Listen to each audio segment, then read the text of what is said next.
Retournez-vous. Vous énervez pas, mon ami, et gardez bien le château. Je téléphonerai dès ce soir pour qu'on vous restitue à la position verticale. C'est lui. Oh, c'est marrant, on dirait qu'elle est plus dure que tout à l'heure, hein. Sans blague, on dirait une armoire pleine. C'est sa voix. Il a la même voix. Monsieur le juge, enfin, je n'ai pas une tête d'assassin. Tout le monde a une tête d'assassin. Et bonjour à tous, bienvenue dans cette nouvelle vidéo consacrée à Louis Jouvet. Je voulais vous parler un petit peu depuis longtemps du cinéma français et notamment de l'âge d'or du cinéma français qui se situe selon moi entre les années 30-40 dans la première partie et 50-60 évidemment. On connaît beaucoup plus chez nous et à travers beaucoup de grands acteurs plutôt les années 50-60 hein, évidemment la période Audiard, Gabin, Ventura, Belmondo, Delon, mais on connaît un petit peu moins la période de 30-40 qui est selon moi et selon beaucoup de gens la meilleure période qui n'ait jamais existé dans l'histoire du cinéma français. Je le rappelle juste qu'il y a à peu près pour moi en tout cas 4 grosses périodes du cinéma français, le cinéma muet qui va donc commencer dans les années 1890 jusqu'aux années 20, à partir des années 30, le parlant va arriver, et c'est pour moi le début de l'âge d'or jusqu'aux années 60, et ensuite, moi, il y a ce que j'appelle le déclin du cinéma français à partir des années 70 jusqu'aux années 2000 inclus, même s'il y a encore de très très bonnes choses, et de grands acteurs et de grands réals, le cinéma français commence à décliner et là on est actuellement dans la mort du cinéma français selon moi, donc depuis les années 2010 où le cinéma français est vraiment devenu une espèce de gloubi-boulga informe, un cinéma globalisé qui n'a plus du tout d'identité et qui n'a plus en fait le style propre qu'avait le cinéma français, bien qu'on ait encore de très bons acteurs, de très bons dialogues, mais qui passent par notre langue et par nos textes, où il y a encore un petit peu de ça, y compris dans des œuvres de qualité très médiocre, comme c'est souvent le cas depuis les années 2010, bien que dans les années 2020, il y a un espèce de petit rebond là, mais un rebond qui est quand même bien aligné sur les canons du cinéma américain et mondial.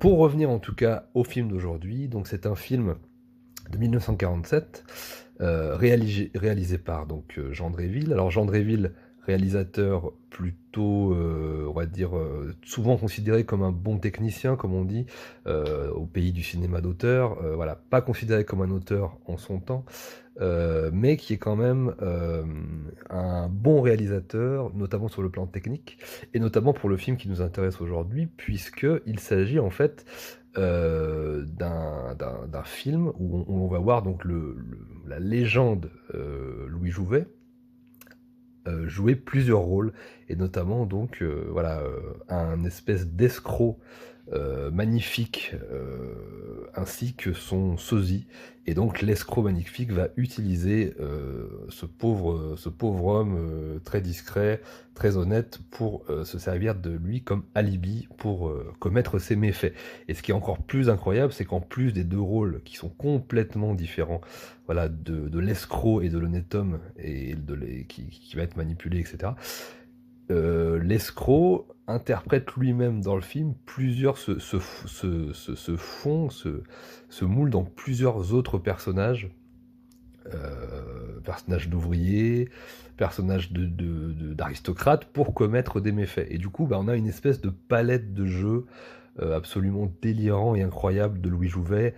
Alors, Louis Jouvet, pour moi, c'est vraiment l'incarnation absolue du cinéma de l'âge d'or donc français des années 30-40. Malheureusement, il est décédé au tout début des années 50, juste après le film qui va être le plus connu pour lui, mais que tout le monde connaît, et je pense que vous connaissez le film Knock, donc de 51, qui est vraiment son film le plus connu, le plus cité. Et d'ailleurs, pour la petite anecdote, le film Knock de 51 est en fait un remake d'un film de 33 qui s'appelait déjà Knock et qui était déjà interprété par Louis Jouvet. Voilà, ça c'est pour la petite anecdote que moi-même je n'ai pas vu, que je n'ai jamais réussi à voir, mais que je verrai probablement un jour. Donc voilà, Louis Jouvet, c'est vraiment un des acteurs emblématiques de cette période, avec Michel Simon évidemment, avec Jean Gabin et Fernandel première période évidemment, et on peut aussi citer des acteurs comme à l'époque Rému ou encore Harry Bor, c'est vraiment tous ces acteurs-là sont vraiment ils sont considérés comme les meilleurs acteurs français de l'histoire du cinéma français.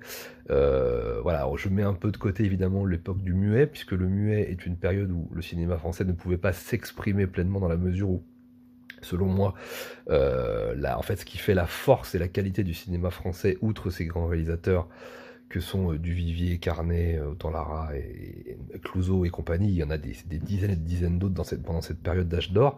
Ce qui fait la qualité en fait de ces films, c'est avant tout son texte et la manière dont le texte va être ressorti, voilà, va être joué par ces incroyables acteurs de l'époque. Et c'est un peu ce qui fait le ciment, l'identité du cinéma français. Donc dans l'époque du muet, c'est les prémices, et c'est quelque chose de totalement visuel, mais évidemment, je vous ai déjà parlé de tout l'amour que j'avais par exemple pour Max Linder, qui était un acteur évidemment de slapstick complètement corporel, et je vous ai aussi parlé de mon amour pour Jacques Tati, qui est un acteur de la période de l'âge d'or, mais qui n'utilise pas beaucoup le dialogue, et qui est aussi un acteur incroyablissime, mais dans un autre registre, qui correspond un peu moins donc aux qualités propres et de l'identité du cinéma français.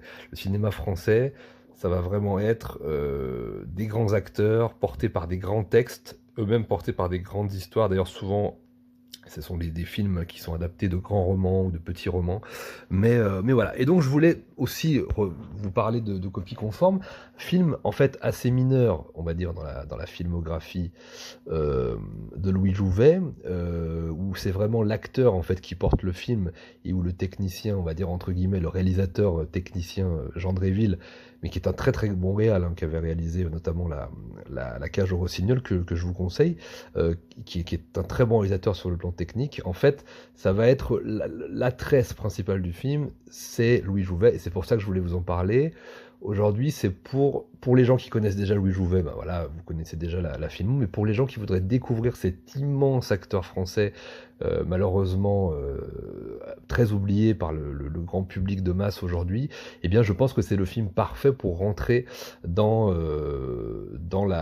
l'appréciation de la qualité d'acteur incroyable qu'avait Louis Jouvet, et parce que il utilise tout comme ça, il a son style à lui, cette manière de jouer que vous connaissez peut-être dans Knock si vous l'avez vu, mais avec comme ça une espèce de voilà, il arrive à se fondre, à être lui-même, mais en se fondant quand même dans tout un tas de personnages et d'archétypes de personnages. C'est absolument fabuleux, c'est vraiment de l'orfèvrerie en termes de rythmique, en termes de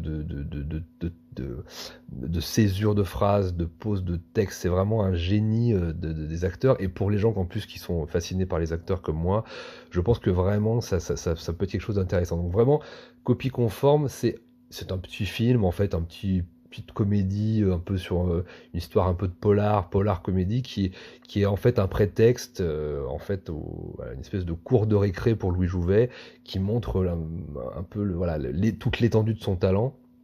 Mais ça n'est pas un immense film ni un chef-d'œuvre, comme peuvent l'être par exemple Hôtel du Nord de Carnet, ou encore La fin du jour de Julien Duvivier, qui est probablement, alors j'en parlerai peut-être un jour, mais un film qui réunit d'ailleurs beaucoup d'acteurs. C'est un film sur les acteurs, et qui réunit d'ailleurs à l'écran Michel Simon et Louis Jouvet, qui se détestaient d'ailleurs cordialement dans la vie, mais qui ont souvent joué ensemble. Je pense aussi notamment à Drôle de drame aussi de Carnet. Mais voilà, de Jouvet, on peut aussi citer tout un tas de films, Les bas-fonds de Renoir, où il est formidable. Évidemment, Le Quai des Orfèvres de Henri-Georges Clouzot, qui est un grand classique aussi du cinéma français, et où il interprète une multitude de rôles. Je peux aussi parler j'en parlerai peut-être un jour de tous ces films, de L'Entrée des artistes aussi de Marc Allégret, qui est un film formidable, et de tout un tas d'autres films qu'il a fait et dont les titres m'échappent. L'acteur étant décédé assez jeune, il n'a connu que la première partie, ce fameux âge d'or des années 30-40, puisqu'il est mort quelques temps après Knock. il a eu le temps de faire un autre film, je crois. Et malheureusement, il n'a pas pu montrer l'étendue de son talent et rencontrer un peu la nouvelle garde des années 50-60, en fait la nouvelle garde d'après-guerre, ce qui est fortement dommage, alors que d'autres acteurs, évidemment, comme Gabin, Fernandel, Rému et même encore Michel Simon ont réussi comme ça à rebondir après la guerre. Et évidemment, Louis Jouvet, c'est un peu une tristesse puisqu'il n'a pas pu. Alors Louis Jouvet, c'est vraiment un acteur, en plus de ça, qui était fasciné d'abord et avant tout par le théâtre. C'était un homme de théâtre. Tout d'abord, il était critique de théâtre, puis ensuite il a eu sa propre troupe, son propre théâtre, et en fait, il ne considérait pas le cinéma comme quelque chose d'incroyablement fort. Pour lui, le cinéma, c'était simplement un prétexte pour pouvoir en fait prendre de l'argent pour l'investir en fait dans son théâtre et dans ses pièces de théâtre. Donc il était absolument fasciné, mais jusqu'à l'absurde, par le théâtre. Il avait développé des dizaines et des dizaines de théories. Il faisait des conférences sur le jeu d'acteur, sur le théâtre, sur le fameux principe de l'acteur désincarné, où en fait l'acteur devait vraiment se mettre au service du texte et seulement au service du texte, sans montrer, ni improviser, ni montrer en fait ce qu'il avait à l'intérieur. Il devait vraiment être simplement au service du texte. On remarquera que Louis Jouvet n'a pas forcément réussi sa théorie, puisque Louis Jouvet a quand même un style propre à lui qu'il a imposé quand même de film en film. Mais en tout cas, je vous conseille quelques vidéos, notamment de Fabrice Lucchini, qui en parle brièvement, qui est un grand admirateur de Louis Jouvet, qui en parle brillamment de ça, toute la théorie, et lui qui est un acteur aussi formidable, Lucchini, il a étudié aussi les cours et lu les livres de Jouvet sur le théâtre. Et donc la plupart des vidéos que vous trouverez, il y a très peu de vidéos sur internet de Louis Jouvet, la plupart que vous trouverez, ça ne parlera pas de cinéma, ça parle quasiment que de théâtre, avec des intervenants à lui, des anciens élèves à lui, qui font des reportages, qui se rappellent un petit peu les moments, etc. Donc je vous conseille de chercher un petit peu, vous allez trouver quelques infos sur le bonhomme, mais ça sera souvent lié au théâtre. En tout cas, copie conforme, et c'est mon petit conseil du jour. J'ai remarqué que ça faisait un petit moment que je n'avais pas parlé de cinéma français, et je voulais quand même, parce que je n'ai plus trop le temps de faire des vidéos, et notamment de longues vidéos, de longues émissions. Je n'ai que quelques minutes comme ça dans la journée avec mon travail et le changement un peu de vie que j'aborde, donc j'ai très peu de temps pour moi, donc j'arrive comme ça à attraper quelques minutes de temps en temps dans la journée, de temps en temps, et je voulais quand même rendre hommage à cette période du cinéma français. Donc vous recevrez comme ça par-ci par-là de temps en temps une petite vidéo entre le cinéma français des années, comme je vous ai dit, 30, 40, 50, 60, mais surtout 30-40 auquel je voudrais vraiment revenir, et vous parler un petit peu de ces acteurs emblématiques, de ces réalisateurs aussi, Carnet du Vivier, Cocteau, Marcel Pagnol évidemment. Je vous ferai comme ça des petites vidéos très courtes, des petits conseils de temps en temps, parce que c'est quand même une période qui est oubliée, qui est malheureusement totalement oubliée, et en tant que Français et amoureux de cinéma, je pense qu'on se doit, et d'ailleurs je pense que ça manque sur YouTube, de gens qui parlent du cinéma français de cette période. Je pense qu'il y aurait vraiment tout un travail de transmission, de critique de films à faire sur cette période-là. Alors je sais que ça n'intéressera pas le grand public, mais peut-être que si c'est amené d'une certaine manière, ça peut peut-être les intéresser. Notamment les gens qui défendent la culture française et qui défendent l'histoire de France, etc. Je pense que c'est bien aussi de se reconnecter avec son grand cinéma et son cinéma de l'époque, dont on parle assez peu, et c'est bien triste. Donc je me devais de le faire, et j'espère que dans les années à venir, d'autres auront l'idée de faire des vidéos beaucoup plus construites. Il y en a déjà sur internet que vous pourrez trouver. Malheureusement, les gens qui font des vidéos comme ça montées, qui tiennent ces chaînes, ne tiennent pas longtemps, puisque en fait la masse publique n'est pas tellement intéressée par le cinéma français. C'est en grande partie sur YouTube en termes de cinéma, du cinéma américain, à 90% je dirais, et puis on a un petit pourcentage aussi, un petit 19% cinéma asiatique que j'ai longtemps défendu, mais que je pense aujourd'hui avoir fait un peu le tour. Et je pense qu'il serait quand même salutaire de revenir à cet âge d'or, parce qu'il y a vraiment, je vous dis, des pépites incroyables. Alors c'est souvent des drames, des comédies, mais il y a aussi parfois des films fantastiques, des films de fantômes, des films d'horreur. J'avais fait une très belle émission chez Beau Parleur que je remercie encore sur le film de KPDP, où on avait parlé un peu des films de Jean Marais, de Une est belle, des films avec Gérard Barret et compagnie. Je vous en reparlerai d'ailleurs peut-être un petit moment. Je vous avais déjà fait une petite vidéo sur Jean Marais sur ma chaîne. Donc voilà, tout ce cinéma-là est à redécouvrir. Il est vrai qu'il ne fait pas beaucoup de vues et qu'il n'est, pour l'instant, les gens ne s'intéressent pas trop à ça, mais voilà, j'ai espoir que ça revienne un petit peu et qu'il y ait de plus en plus de gens qui fassent des vidéos sur ces sujets-là et sur l'âge d'or du cinéma français. En tout cas, Copie conforme, petit film pour apprécier le jeu absolument monstrueux de Louis Jouvet. Vous allez vraiment vous amuser comme des petits fous. Si vous aimez, si vous êtes admiratif comme moi des jeux d'acteurs mais des jeux d'acteurs en français et portés par des Français et par tout ce que ça comporte de beauté, de qualité, de jeu et de texte, eh bien, je vous conseille donc ce Copie conforme qui, en plus de ça, d'un point de vue cinématographique, est vraiment, d'un point de vue technique, assez réussi. Vous verrez quand les doubles se rencontrent, on est en 1947 et je peux vous dire que on y voit pratiquement que du feu. Hein. C'est vraiment assez bluffant pour l'époque ce qu'ils ont réussi à faire. Alors on n'est pas dans du blockbuster des années des années suivantes, mais on est dans un petit film, mais c'est très très très bien fait. On retrouve d'ailleurs, pour la petite anecdote aussi, dans ce film un très très jeune Jean Carmet pour les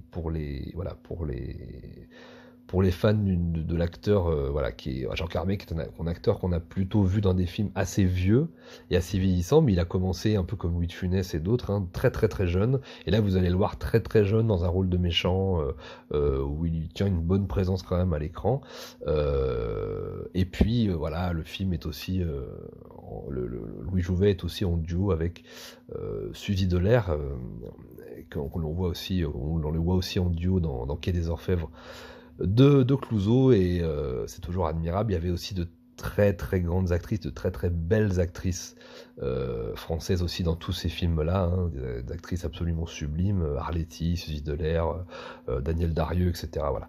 Donc, Copie conforme, à découvrir si vous ne l'avez pas vu. Il est ressorti dans une très belle édition, en plus Blu-ray ou 4K, enfin voilà, tous ces films ressortent bien et il y a de plus en plus aussi de restaurations comme ça qui se font, ce qui est très salutaire. Donc n'hésitez pas à vous le procurer. En tout cas, je vous dis à très bientôt. Prenez soin de vous et vive le cinéma français, le vrai, le grand, le beau. À bientôt. Eh bien, cher feu Gabriel, reprenez-vous goût à l'existence? Je ne sais pas, je ne sais plus. J'étais fait pour mener une vie, j'en mène une autre, je ne m'y reconnais plus. Ah, ne vous plaignez pas. Mort la semaine dernière, vous allez renaître de vos cendres. C'est une aventure assez rare. À mon âge, venir au monde... Un peu d'homard? Oh. Si, nous aimons beaucoup le homard. Vous le décortiquez maintenant sans dommage pour vos voisins.